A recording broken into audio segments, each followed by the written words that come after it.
Hi, I'm Dr. Matthew Anderson, and the conversation today is entitled Overwhelming Stress, a Universal Antidote. It's not the only one, but this one really works across the board. And I want to start by telling you a story of two wasps. Now, WASP means White Anglo-Saxon Protestant, which I are one. um, we are notorious for this.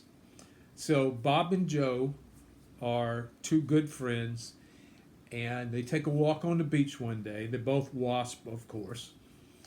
And Bob says to Joe, says, Joe, you know what? I've known you for over 30 years. And, when I ask you a question about, we never talk about personal lives, and I ask you questions about it and never give me any answers. I really don't know what's going on with you, and I care about you. I like to really find out. So Joe says, okay. So he says, how are you really? Joe says, fine. Now, if you're not a wasp, that might not be funny to you. It's really funny to me, although I have a weird sense of humor. But the point is, communication really matters. And it can be powerful, or it can be as incredibly limiting as the four-letter word fine. When Bob asked Joe how he was doing, he basically gave him a non-answer. And that's what we WASPs, White Anglo-Saxon Protestants, are kind of famous for. You ask us a question and we give you a kind of a go away, I don't really want to talk to you kind of answer. So I want to talk today about meaningful communication as the universal antidote to overwhelming stress. Now, I'm making a real emphasis here on the word overwhelming because we all experience stress every day to one degree or another, and up to a certain point it can be challenging, it can be exciting, or we can experience it as overwhelming. And the interesting thing to me is, and I hope also to you, is that once stress reaches a level for us, for each of us, that we experience as overwhelming, as excessive, as more than we can handle, we begin to experience it as attack. We feel attacked by the stress. And we begin to have, at those moments, one of the three basic reactions that we might say human beings and all mammals have when they feel attacked. So here comes the overwhelming stress. We feel attacked and we go into one of three modes. Now, you probably know two of them really easily. It's fight and flight. The third mode that some people go into, and some mammals, is freeze. If you've ever seen a deer in the headlights, or a rabbit frozen, or different kinds of animals, possums, for example, have this reputation of playing dead. They freeze when they feel they're under attack. So let's go back. You feel or experience overwhelming stress. Then you experience being attacked, and you go into one of these three modes. If you are a more extroverted type, now if we put people into, generally speaking, and it's not really super accurate, but it's a way of talking about us. If you are the extroverted type personality, more outgoing, then when you experience the attack of overwhelming stress, you go into fight mode. Very probably into fight mode. In fight mode, you would be angry, you might become more aggressive, and in many cases, you also become overactive, busy, doing all kinds of things, doing. That's your way of dealing with the overwhelming stress. You're fighting it that way. You feel maybe more in control when you do that. I'm not saying that any one of these ways is wrong or bad. Let me be clear about that. It's not wrong to go into fight mode when you feel overwhelming stress. The problem is if you get locked into it and you don't do what I'm going to suggest to you in a moment, you're going to make it worse. You're not going to make it better. You're going to make it worse. If you go into fight mode, if you feel attacked, you're going to be attacking other people. They're not going to like that very much, and they might attack you back or they'll withdraw from you. The second one, when people feel overwhelming stress, they also go in, the more introverted types may go into what we call the flight mode. So there's fight, there's flight. The introverted types tend to pull back, to withdraw, even to hide, and often people experience them as getting colder, less emotionally available. Whereas the fight mode, extroverted people go into this mode, they get aggressive and hot. The flight mode, introverted types can go into a kind of colder, withdrawn, hiding mode, which, as I said before, is not necessarily a bad thing unless you get locked into it and then you have a problem. And I'll talk about the solution, as I said, in a moment. The third thing that happens, and it could happen in certain ways to either the extroverted or the introverted types, is you may freeze. And what it means to freeze when you feel overwhelming stress as an attack, you may freeze, you become paralyzed. You can't do anything. You can't fight, you can't run away, you just feel frozen in place. All three of these can be useful to some degree under certain circumstances. The problem occurs if you do a version of what the wasp guy did in the story in the beginning, if you don't communicate. Now, here's the universal solution. Communicating properly when we are in overwhelming stress, whether we are in fight mode, flight mode, or freeze mode, matters a lot. For example, the person in the fight mode might be communicating too much anger and aggression, and thus this tends to push people away. Anger usually does not help in these kinds of situations. I'd say usually, I'm going to say maybe 90% of the time, anger is not going to help you when you feel an overwhelming stress. You feel attacked. It's not going to help.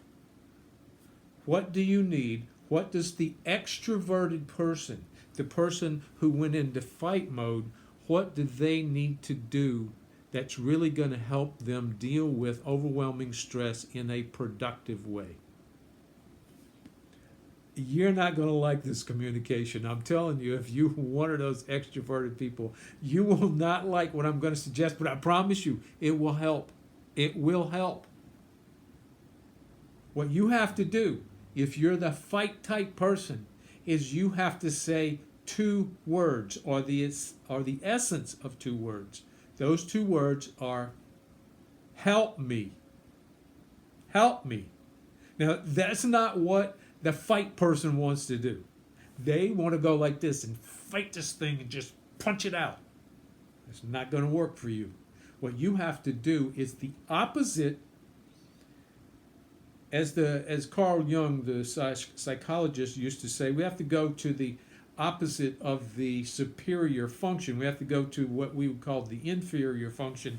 Inferior only means that function that is on the flip side of what you usually do. And you need to learn that for balance. And when we get into overwhelming stress that we're experiencing as attack, and you are the fight mode person, if you want stress to go down, if you want to feel better, if you want to feel some relief from that, you need to learn to say those two words with an open heart. Help me.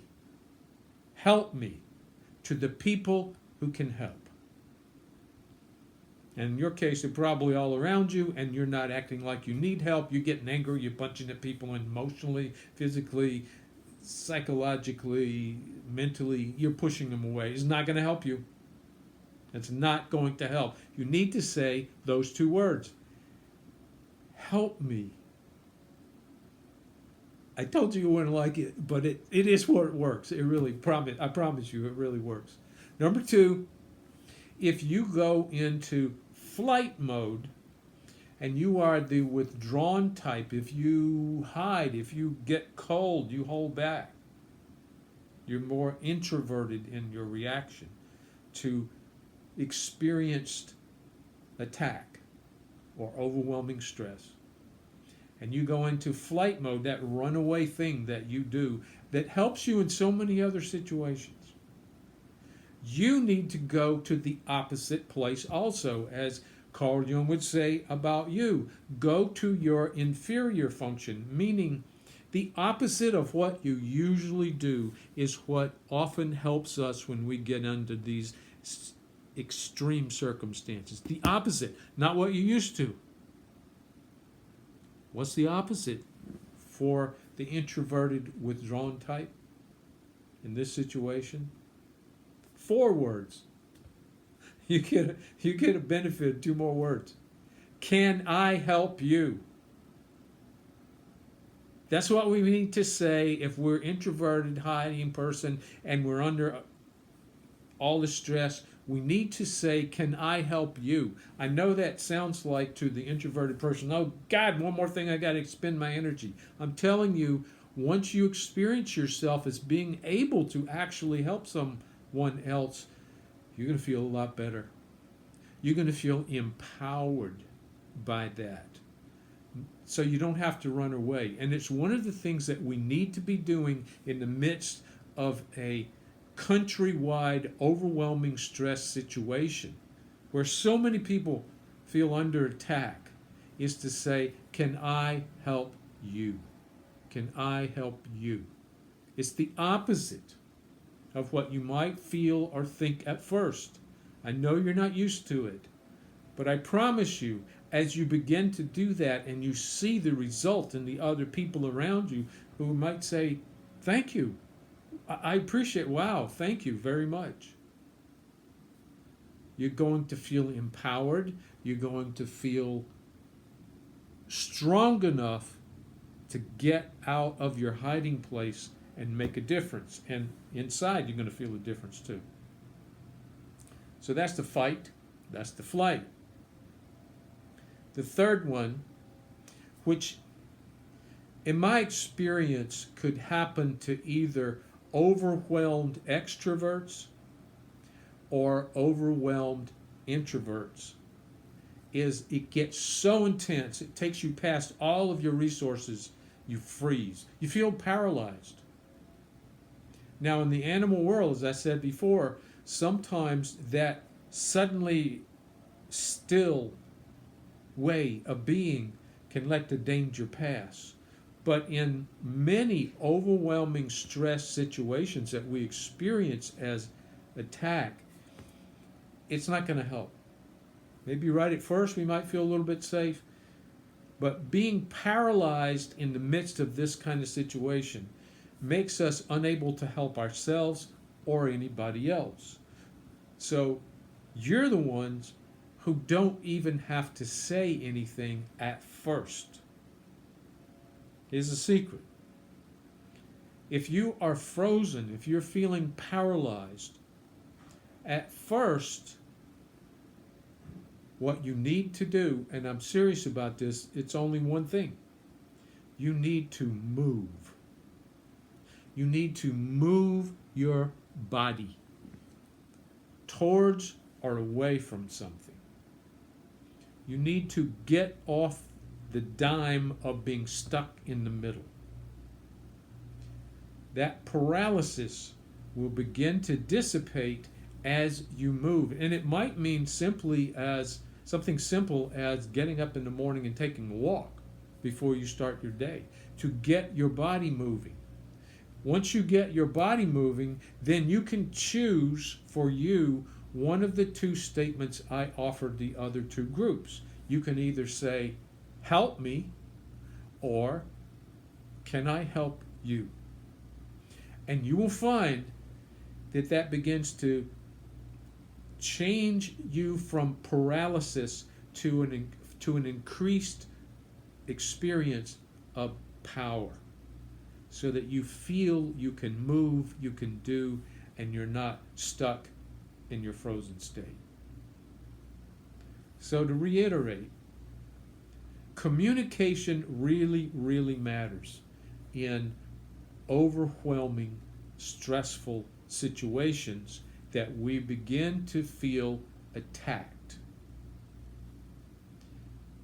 I can't overemphasize that. For many people, as we go through these days of this crazy stuff going on, of losing jobs and being afraid of money and of not having money and being afraid we're going to get sick and all kinds of bad things happen to us, and we don't know what's going to happen and how fast it's going to go away, or is it going to go away completely at all. We feel attacked by that from every direction. And so what we need to do is not fall back into our typical protective defense mechanisms. If you fight, recognize it, and then say to yourself, wait a minute, I'm stuck in this aggression, anger, being too busy, doing too much. I need to stop, slow down, and then say, help me. Your world will change when you do that, I promise. If you are running away, you also need to stop and say, look around and say, can I help you? Can I help you? Something will shift in you when you do that. And if you're frozen, there are a lot of people out there who are frozen right now. If you're frozen, start by moving your body. Walk, move, ride a bike, do something to get your body moving, and then choose one of the two statements I gave the other two. Help me, or can I help you? Now, if you found this helpful, this conversation about an antidote to overwhelming stress, please share it with someone. Use it first with yourself. Make some new decisions about how you're going to respond to your experience of being attacked by overwhelming stress. And then share it with someone. Share this video. Help me help you make a difference. Be well. God bless you.